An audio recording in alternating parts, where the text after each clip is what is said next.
Happy Monday. Happy Monday. Oh my gosh, we're already in March. Stop. I know, right?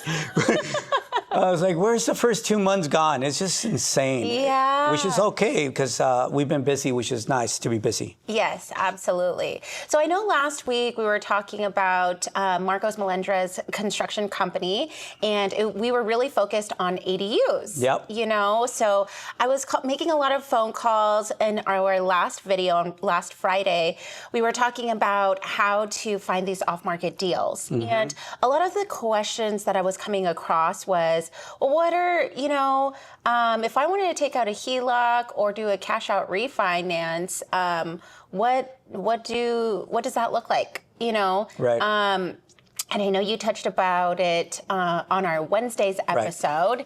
Right. And for all of our viewers out there, if you haven't seen our ADU episodes, check those out because we left a lot of golden nuggets. But can you elaborate again for our viewers who are watching our videos, what does that look like as far as interest rates goes? What's the difference between a refi versus a HELOC if they are looking to do something like that for making an ADU?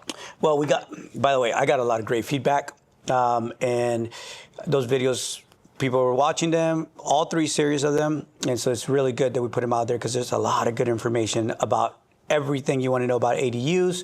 You just mentioned a part about financing. And then we also talked on Friday about what do you do, Angelica, to be able to find nuggets, deals out there for clients, right? The 10 steps. So it was a great series we put out. Today, Monday, the market last week was really kind of crazy, right? Before I get into what kind of loans are out there. Obviously, everything going on in Iran, we're not going to get into the politics of that, but that creates and disturbs the market because we were actually doing really good with interest rates. They had come down. I think there was a lot of marketing out there about rates being below 6%, first time in the last 3 to 5 years. So we had a lot of positive momentum. And then last week, everything stalled, right? Because when there's something like that happening in the world where America enters into possibly a war, it creates a disruption in finances, stock market, interest rates, gold, crypto. So today, this week, we're hoping to see a more stable market again and hopefully start going down that trend of lower interest rates. So fingers crossed. What I'm hearing is, given what is happening in the world, how for our young audience, right, who might be a first-time home buyer, and you know me, my specific audience are military first-time home buyers who are being affected by what's happening. How is it that these current events in the world, you mentioned about gold and silver and everything. How are those types of resources are being affected, and especially with the market industry? I think the main issue is uncertainty, not knowing what's going to happen tomorrow. And investors react to information, and they don't know how to react. So what they do is they pull back to the more safe investments. And you see a lot of disruption across the board.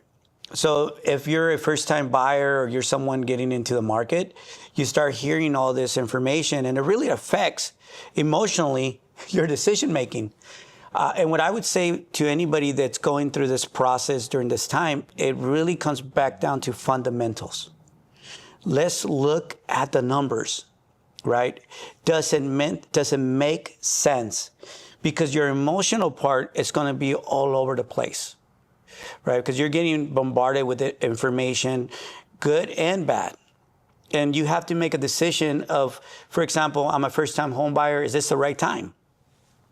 And you're hearing from friends, you know what, don't buy. Prices are going to plummet. They're going to drop. It's like that Chicken Little. The sky is falling. The sky is falling, right? Mm-hmm. And it grows, and the fear grows. And we've been through this process before of Desert Storm, and we've had COVID, and we've had major things that disrupted our market. And at the end of the day, I tell my clients, do you need a place to live? Do you need food? Do you need clothing? These are essentials. So you're going to do whatever it takes to have these things: clothing, food, and shelter.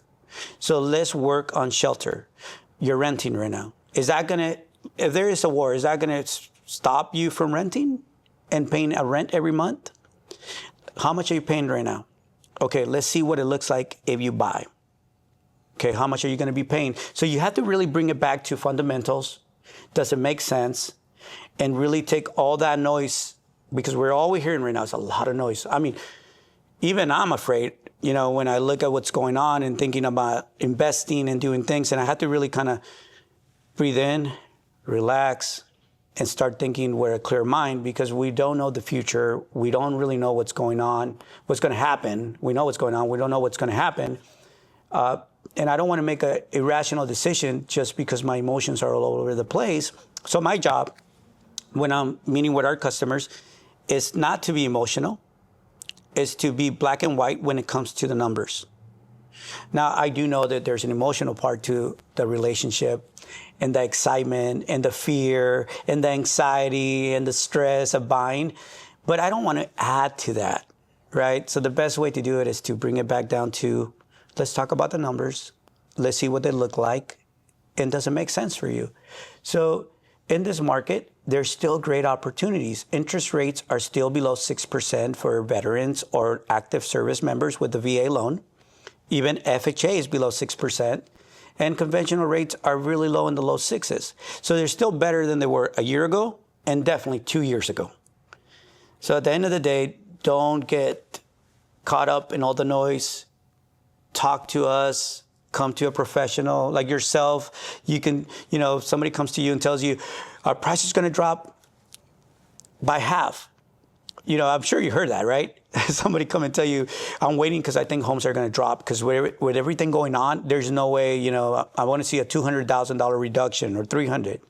And what do you tell them? Because to me, knowing and being in the market, I don't have a crystal ball, but that is likelihood of that doesn't sound realistic. Absolutely. I think, you're exactly right. Going back down to the fundamentals, regardless if there's a war or not, are you still going to be renting? And what can we do to make home buying or home ownership feasible for you? I know that recently we've sat down with our customers and we've broke down exactly what it would look like to buy a house today versus 2 years from now, or what the calculations look like as a rent versus a buy. So I think what's really important when you are analyzing someone's financial diagnosis and really looking at the fundamentals of home ownership, just like you said, having to become very black and white and being non-emotional about it. I think the reason why we work so well together is because we have balance. And when you have balance provided as a professional mortgage broker and a real estate professional, when walking your first-time home buyer through the process, I think it's essential and even paramount to success to helping them feel comfortable moving forward. Yeah, agree 100%.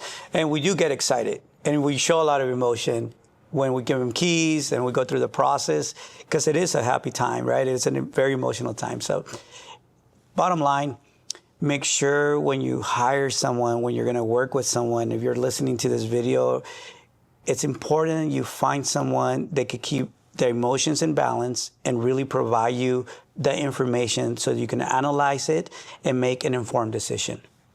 Stay grounded. Stay grounded.